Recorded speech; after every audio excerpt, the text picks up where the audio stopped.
Hello friend, ચલો વિદ્યાર્થી મિત્રો, આગળ આપણે સ્વાધ્યાય 2.2ની અંદર આપણે આગળ દાખલા નંબર 1, દાખલા નંબર 2 અને દાખલા નંબર 3નો અભ્યાસ કરી ચૂક્યા છીએ.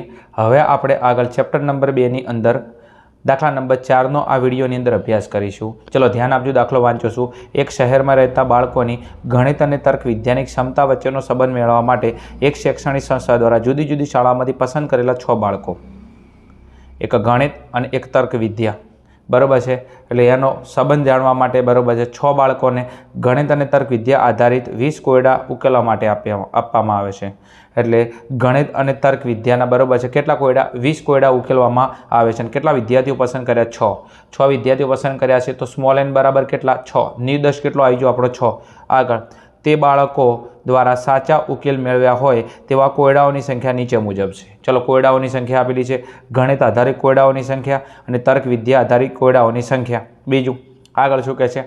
આ માહિતી પરથી બાળકોની બંને પ્રકારના કોયડા ઉકેલવાની ક્ષમતા વચ્ચેનો સહસંબંધાંક શોધો. બીજું આ બધું શું આલેલું એનાથી કોઈ મતલબ નથી, બરાબર છે. આપણે શું શોધવાનો છે? સહસંબંધાંક. બીજું એવું કોઈ કીધું છે ક્રમાંક સહસંબંધાંક? કોઈ ઉલ્લેખ ના કરે, ખાલી સહસંબંધાંક કે તો આ કાર્લ પિયર્સનની રીતનો દાખલો છે, તમે એવું માની લેજો. તો આ દાખલો આપણે કાર્લ પિયર્સનની રીતે સોલ્વ કરીશું એમ. ચલો આગળ, હવે આના માટે આપણે કોષ્ટક મારફતે દાખલો સોલ્વ કરીશું. ચલો આવતા રહો. ચલો, તમારા STD 12ની અંદર, સ્ટેટની અંદર, બરાબર છે, ચેપ્ટર નંબર 2 સુરેખ સહસંબંધ, સ્વાધ્યાય 2.2નો દાખલા નંબર 4. ચલો, આપણે સહસંબંધાંક શોધવાનો છે. તો અહીંયા ગણિતના કોયડાઓની સંખ્યા છે, અહીંયા તર્ક વિદ્યાના કોયડાઓની સંખ્યા છે. ચલો, બીજું પહેલો આપણો શું કહીશું? x, અને બીજો આપણો શું હશે? y. ચલો, x અને y મળી ગયો. ચલો, xના અવલોકનનો સરવાળો કરીશું એટલે અહીંયા શું મળશે? આપણે સિગ્મા x. yના અવલોકનનો સરવાળો કરશો એટલે અહીંયા આપણે મળશે સિગ્મા y. ચાલો, સિગ્મા xના અવલોકનનો સરવાળો કરીશું તો અહીંયા સિગ્મા xના અવલોકનનો સરવાળો આવશે કેટલો? તમારો 58. ચાલો, એના પછી સિગ્મા વાયના અવલોકનનો સરવાળો કરીશું તો સિગ્મા વાયના અવલોકનનો સરવાળો કેટલો આવશે? 61. કેટલો આવશે? 61. ચાલો, એના પછી વિદ્યાર્થી મિત્રો આપણે દાખલાની અંદર રીત નક્કી કરવી પડશે કે કઈ રીતનો દાખલો છે. અને આ રીત નક્કી કરવા માટે આપણે સૌથી પહેલાં x બાર અને y બાર શોધીશું. ચલો, તો પહેલાં શોધીએ આપણે x બાર. તો x બારનું સૂત્ર છે x બાર બરાબર સિગ્મા x ભાગ્યા n. ચલો, સિગ્મા x કેટલો છે? 58. ચલો છે 58. અને બીજું તમે અહીંયા જુઓ 3 ને 3 6, તો n બરાબર કેટલા છે? અહીંયા 6. ચલો, 58 ભાગ્યા 6, તો તમે 58 ભાગ્યા 6 કરશો એટલે કેટલા આવશે? 9.67. કેટલા આવશે? 9.67. ચલો, એના પછી આપણે y બાર શોધીએ. y બારનું સૂત્ર છે સિગ્મા y ભાગ્યા n. ચલો, સિગ્મા y કેટલો છે? 61. તો 61 ભાગ્યા 6. હવે 61ને તમે 6 વડે ભાગશો એટલે જવાબ આવશે 10.17. વિદ્યાર્થી મિત્રો સમજો, x બાર કેટલો આવ્યો? 9.67. y બાર કેટલો આવ્યો? 10.17. તો તમે જો x બાર અને આ y બાર બંને પોઈન્ટમાં છે. બંને શેમાં છે? પોઈન્ટમાં છે. હવે બંને પોઈન્ટમાં છે અને બીજું તમે જો x અને yની કિંમતો નાની છે, આ 50 કરતાં નાની છે. તો વિદ્યાર્થી મિત્રો અહીંયા x બાર અને y બારનો મધ્ય પોઈન્ટમાં એટલે અપૂર્ણાંકમાં આવે છે અને સિગ્મા x અને અહીંયા yની કિંમતો જેવી છે? નાની છે. તો અહીંયા આપણે xy વાળી રીતનો ઉપયોગ કરશો. કઈ? xy વાળી રીતનો ઉપયોગ કરશો. પોઈન્ટમાં આવે ત્યારે તમારી જોડે બે રીત છે, કો તો xy વાળી રીત છે, કો તો u વાળી રીત છે. પણ અહીંયા તમે જો તમારા અવલોકનની સંખ્યા નાની છે અને અવલોકનની સંખ્યા નાની છે એટલા માટે આપણે xy વાળી રીતનો ઉપયોગ કરીશું. જો કદાચ અવલોકનની સંખ્યા મોટી હોત, 50 કરતાં મોટી હોત, તો અહીંયા આપણે કઈ રીત લોત? u વાળી રીત લોત. પણ આ 50 કરતાં નાની સંખ્યા છે અને મધ્ય પોઈન્ટમાં છે તો આપણે xy વાળી રીત લઈશું. xy વાળી રીતની અંદર અહીંયા એના પછીનું કોલમ આવશે x અને y. તો x અને yનો શું કરવાનો છે? ગુણાકાર. તો આ x અને આ y, આ ગુણાકાર બેનો. ચલો, 12 ગુણ્યા 11, તો 12 ગુણ્યા 11 એટલે 132. ચલો, અહીંયા 10 8 80. આગળ 9 સંગ 54, 9 ચોક 36. ચલો, એના પછી 10 સીતા 70, તો 10 સીતા 70. ચલો, એના પછી અહીંયા 13 ગુણ્યા 8, તો 13 8 104. અને એના પછી 16 ગુણ્યા 11, તો 16 ગુણ્યા 11 કરશો એટલે કેટલા આવશે? 176. ચલો, બીજું કશું નવું નથી કર્યું. x અને yનો શું કર્યો છે? ગુણાકાર. કારણ કે xyનું કોલમ છે, xy એટલે x અને yનો ગુણાકાર. ચલો, હવે સિગ્મા xy એટલે સિગ્મા xy એટલે આ દરેકનો સરવાળો કરીશું તો સિગ્મા xy તમારો આવશે 598. કેટલો આવશે? 598. ચલો, એના પછી નેક્સ્ટ કોલમ આવશે x નો સ્ક્વેર. શું આવશે? x નો સ્ક્વેર. તો આ રહ્યો x અને એનો તમારે શું કરવાનો છે સ્ક્વેર, એટલે આ દરેક સંખ્યાનો આપણે શું કરીશું વર્ગ કરીશું એમ. ઓકે, આ રહ્યો એક્સ અને એનો વર્ગ કરવાનો છે તો દરેક સંખ્યાનો વર્ગ 12નો વર્ગ 144, 8નો વર્ગ 64, ચલો 9નો વર્ગ 81, 10નો વર્ગ 100, 8નો વર્ગ 64 અને 11નો વર્ગ 121. ચલો અહીંયા આપણે એક્સના વર્ગના સરવાળાની જરૂર પડશે તો સિગ્મા એક્સનો વર્ગ અને સિગ્મા એક્સનો વર્ગ એનો સરવાળો તમારો થઈ જશે અહીંયા 574. કેટલો થઈ જશે 574. ઓકે, સિગ્મા એક્સનો વર્ગ એનો સરવાળો કેટલો આવશે 574. ચલો એના પછી આગળ નેક્સ્ટ જવું છે આપણે. શું આવશે એના પછી એક્સનો સ્ક્વેર, પછી આવશે વાયનો સ્ક્વેર.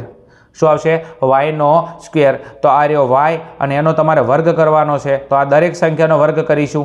એક્સના વર્ગ જે રીતના કર્યો એ રીતના આપણે વાયનો વર્ગ કરીશું. ચલો 11નો વર્ગ 121, ચલો 10નો વર્ગ 100, ચલો 4નો વર્ગ 16, 7નો વર્ગ 49, 13નો વર્ગ 169, 16નો વર્ગ આવશે એટલે 256. ચલો અહીંયા જે રીતના આપણે સિગ્મા એક્સના વર્ગનો સરવાળો કર્યો એ રીતના સિગ્મા વાયના વર્ગનો સરવાળો કરીશું. તો અહીંયા દરેક અવલોકનનો તમે સરવાળો કરશો તો સિગ્મા વાયનો તમારો સરવાળો આવશે 711. કેટલો આવશે 711. ચલો અહીંયા આપણું કોષ્ટક પૂરું થાય છે. હવે આપણે દાખલામાં જરૂર પડશે એક સિગ્મા એક્સની, સિગ્મા વાયની, સિગ્મા એક્સ વાય, સિગ્મા એક્સનો સ્ક્વેર અને સિગ્મા વાયનો સ્ક્વેર. ચલો હવે આપણે સૂત્ર લખી દઈશું એમ. બીજું સૂત્ર તમને આવડતું હોવું જોઈએ. જો સ્ટેટની અંદર સૂત્ર નહીં આવડે તો તમારું કામ તમે નહીં કરી શકો. ચલો આપણે શોધવાનો છે સહસંબંધાંક આર. તો આર શોધવા માટે સૂત્ર છે, બરોબર છે, n sigma x y minus sigma x into sigma y ભાગ્યા વર્ગમૂળમાં એન સિગ્મા એક્સનો સ્ક્વેર માઇનસ સિગ્મા એક્સ કૌંસ બાર સ્ક્વેર. ચલો આ એક્સ વાળું પદ થઈ ગયું. બીજા કૌંસમાં એન સિગ્મા વાયનો સ્ક્વેર માઇનસ સિગ્મા વાય કૌંસ બાર સ્ક્વેર.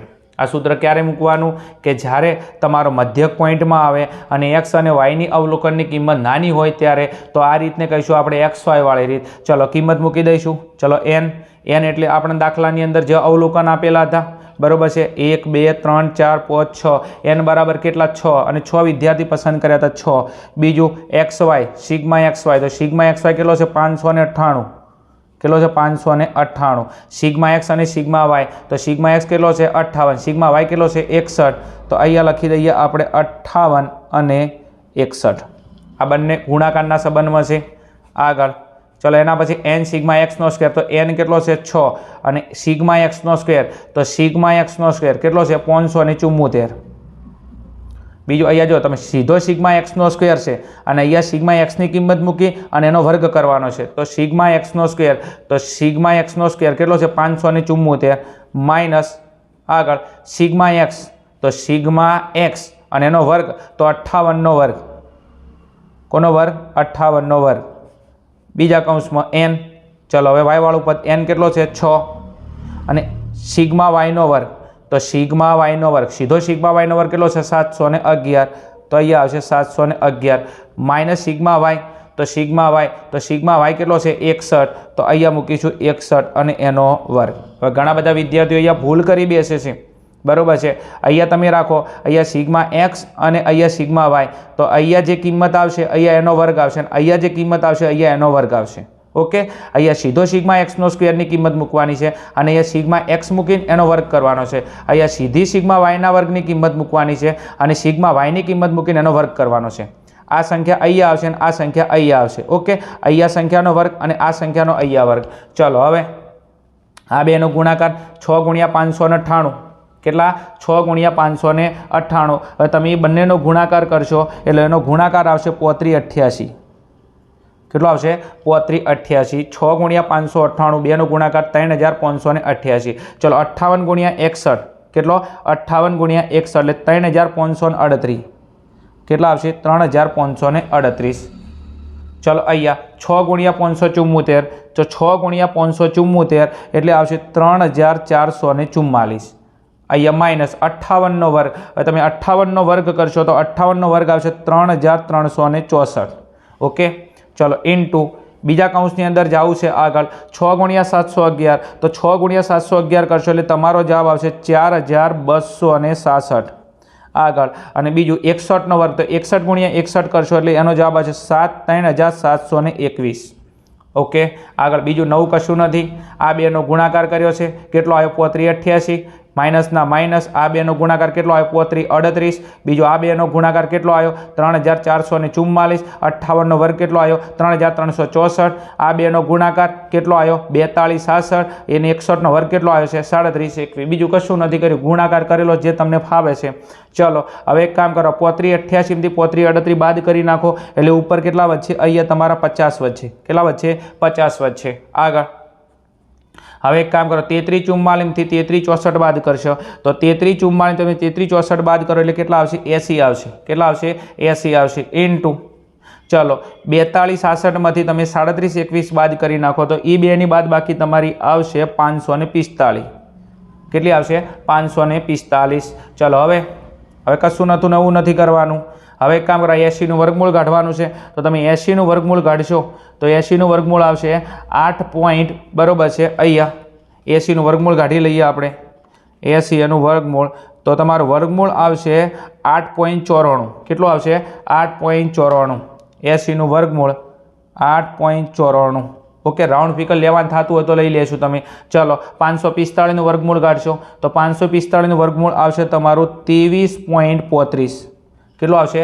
23.35. ચલો આગળ જવું છે હવે નેક્સ્ટ. ચલો 50 એમ ભાગ્યા આ બેનો ગુણાકાર કરશો 8.94 ગુણ્યા 23.35 તો આ બેનો ગુણાકાર તમારો આવશે અહીંયા 208.749. ઓકે, ચલો હવે શું કામ કરીશું? બસ હવે ફાઇનલ જવાબ બધે પહોંચી ગયા છો તો હવે તમે 50 ને 208.749 વડે ભાગશો. 50ને તમે અહીંયા 208.749 વડે ભાગશો એટલે તમારો જવાબ આવશે 0.24. કેટલો આવશે? 0.24. અને આ આપણો ફાઇનલ જવાબ છે તો માટે R બરાબર તમારો જવાબ આવશે 0.24. આને થઈ ગયો આપણો દાખલાનો ફાઇનલ જવાબ. એમ બીજું તમે જુઓ અહીંયા તમારો આરનો જવાબ ધનમાં છે તો ધન સહસંબંધ છે. અને બીજું તમે જો હળદમાં છે, શું છે? અડદની અંદર આવે છે તો આંશિક ધન સહસંબંધ કહેશો ને તો એ તમે ચાલશે, અથવા ઓછો ગાઢ ધન સહસંબંધ કહેશો ને તો બી ચાલશે એમ. અને કોઈ ના ખબર હોય તો કાંઈ નહીં, બરાબર છે. બે ચલો વચ્ચે ધન સહસંબંધ છે એમ કહેવામાં આવે છે. અને બીજું કોની નજીક છે?